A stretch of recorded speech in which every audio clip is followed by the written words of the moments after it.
Hello everyone, I am Riddhi Jaju, an assistant professor in Biani Girls College. Today I am going to deliver the lecture on the topic Constitutional Development of Indian Administration. In the previous session, we have discussed about Government of India Act 1919 in the light of Indian administrative development, that is constitutional development. Now in this session, we will discuss about Government of India Act 1935. So let us understand what was this act was and what were its salient features. The first feature was provincial autonomy. What was provincial autonomy? It was nothing but the relaxation given to the provinces in regard to the legislation or the legislative powers over the subjects. It means that provinces were made a little bit independent or autonomous in creation of laws regarding to the subjects of their spheres. Now, it was started in 1937, or I can say that it was implemented in 1937, but it was discontinued in 1939 because of the beginning of Second World War. As we know that the Second World War was started in 1939 till 1945. So the scheme of provincial autonomy was only for 2 years, that was from 1937 to 1939, and its basic objective was to provide the responsible government for the Indian administration or for the Indian government. The second point was All India Federation. This was the biggest step which was taken in order to unite the whole India, to make the India a federal country. As we know that India, that is Bharat, is the union of states. States, there are 29 states at present. Earlier they were 28 or 25, whatever. So how was All India Federation implemented?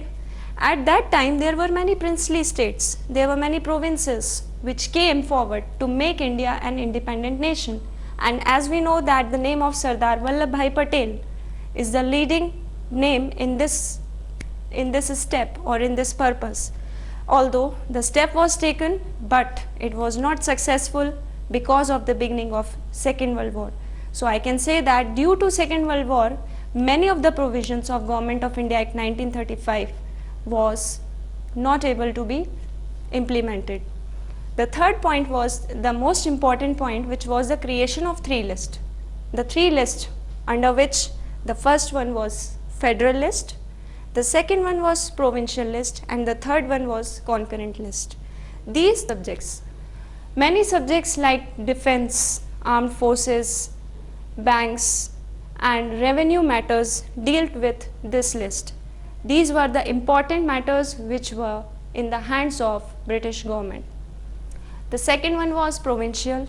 The provincial, that is given to the provinces or the Indian ministers, who deal with the legislative powers or the powers of making laws on their provincial subjects. For example, the subjects which were of less importance, like I can say finance, that is only of their own sphere, but finance was actually the part of federal list.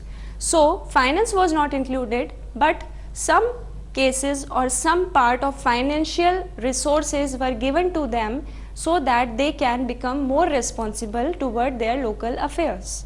So provincial subjects included very little subjects like education, health, sanitation, hygiene, like that. These subjects were included in this list. And the last was concurrent list. This list was shareable between both these authorities. This list was under the legislation of the Governor General and the Indian ministers. But in case of dispute or controversy, the power or the authority, or I can say the decision given by the Governor General was accepted.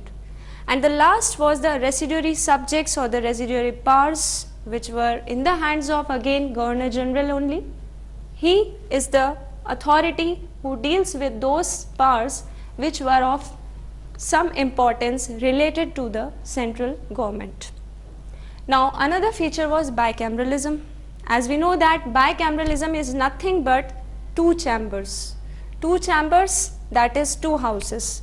Today we have seen in our parliament there are two chambers, that is Lok Sabha and Rajya Sabha. Similarly, at that time bicameralism was introduced in provinces, and 6 out of 11 provinces, the names which I have written over here, that is Bombay, Bengal, Bihar, Madras, Assam and United Province. Earlier it was called United Province, presently it is known as Uttar Pradesh. These 6 provinces have 2 chambers, that is Legislative Assembly, that is lower house, and the Legislative Council, that is upper house. So the element of bicameralism was too introduced by this act. And the last feature of this act was diarchy at center.